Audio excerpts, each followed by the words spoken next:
Taarifa nilionayo, tuna ujenzi wa madarasa mawili katika shule yetu ya Maforoni. Mheshimiwa Waziri wa TAMISEMI pamoja na mkurugenzi, ifuatilieni hii shule haya madarasa yaweze kukamilika haraka. Nimeambiwa ujenzi wake unasuasua. Lakini pia tuna ujenzi wa madarasa matatu katika shule ya msingi Perani. Nakushukuru sana Mheshimiwa Mkuu wa Mkoa, mlichukua hatua zinazostahili kwa mkandarasi aliyeleta tofali zilizokuwa chini ya kiwango. Haya ndiyo mambo tunayosema tunataka yafanyike. Wameleta tofali ziko chini ya kiwango, mkachukua hatua. Nikupongeze sana Mheshimiwa Mkuu wa Mkoa pamoja na timu yako kwa hatua hiyo mliochukua, na nimeambiwa sasa tofali zilibadilishwa zikaletwa zile zinazostahili. Mheshimiwa Mkuu wa Wilaya, hongera sana. Lakini tuna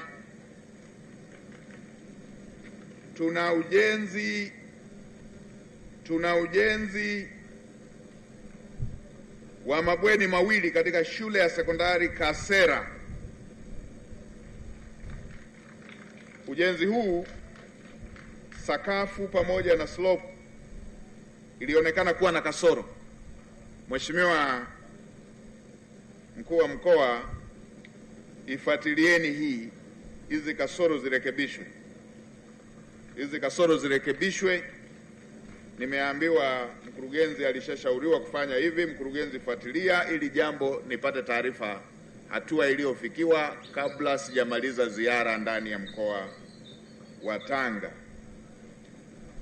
Tuna maeneo mawili: ujenzi wa matundu 6 ya vyoo katika shule ya sekondari Kigongoi, ujenzi wa matundu ya vyoo katika kituo cha afya Maramba, na ujenzi wa matundu ya vyoo katika shule ya msingi Perani. Mheshimiwa Waziri wa TAMISEMI, waandikie maafisa tawala wa mikoa yote na wakurugenzi wa nchi nzima. Najua sasa hivi halmashauri ziko kwenye maandalizi ya bajeti. Tunaandaa bajeti mpya, na katika bajeti hii mpya ambayo tunakwenda nayo maandalizi mpaka mwezi wa 6, tutakapomaliza miezi 6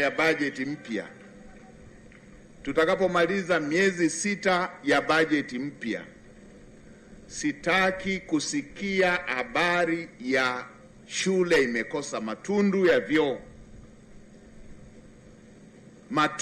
vyoo,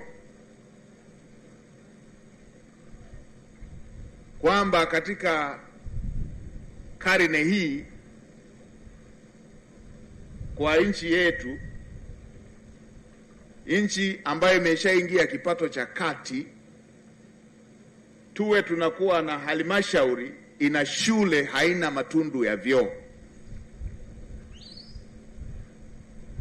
Na ndugu waziri, nimetahadharisha hii mapema tukiwa tunaandaa bajeti. Tutakapoanza utekelezaji wa bajeti mpya ndani ya miezi 6, sitaki kusikia habari ya shule haina matundu ya vyoo.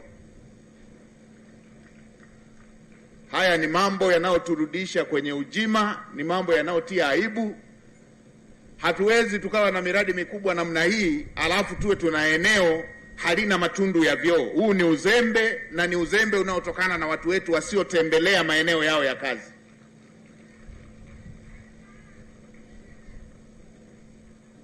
Ziara zitakazofuata baada ya miezi 6 ya bajeti, nikikuta halmashauri ina shule ya msingi, ina shule ya sekondari, ina kituo cha afya, ina zahanati, haina matundu ya vyoo, ina upungufu wa matundu ya vyoo, mkurugenzi, utakuwa umeshapoteza kazi yako. Utatufaa nini kama hata matundu ya vyoo huwezi kusimamia yakajengwa? Haya ni mambo ya watu wetu kutokufuatilia maeneo yao ya kazi. Haya si mambo ya kujadiliana hadharani hivi kwamba tunaweza tukawa na shule afu haina matundu ya vyoo. Tunawakusanyaje watoto 300, 400, 500 hapana matundu ya vyoo?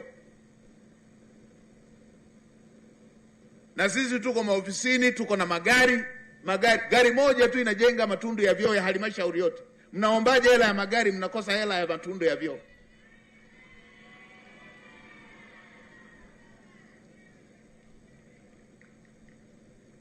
Sasa Mheshimiwa Waziri, ili liwe kwenye kumbukumbu, kila mkurugenzi aandikiwe. Hili si jambo la kuendelea kuwepo.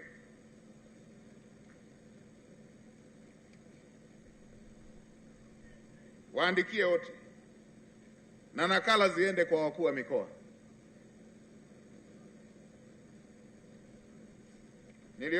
Nilisema hili na nasema mapema mkiwa mnaandaa bajeti.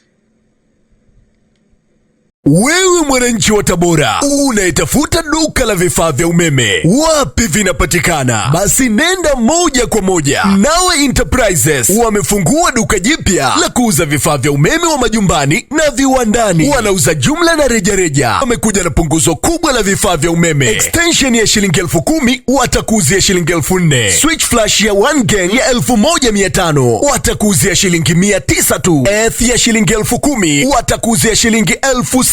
Conduit pipe ya shilingi 1,500 watakuuzia kwa shilingi 1,000. Square box shilingi 400. Najua maduka yapo mengi, lakini Mnawe Enterprises ndio suluhisho na mkombozi wa vifaa vya umeme mkoani Tabora. Bei zao ni nafuu mno. Fika ofisi zao zilizopo mtaa wa Gongoni, jirani na Changamoto, au wapigie simu namba 0768733657. Wana Tabora, twendeni tukanunue vifaa vya umeme kwa bei ya punguzo sawa na bure kwenye duka jipya la Mnawe Enterprises maeneo ya Gongoni.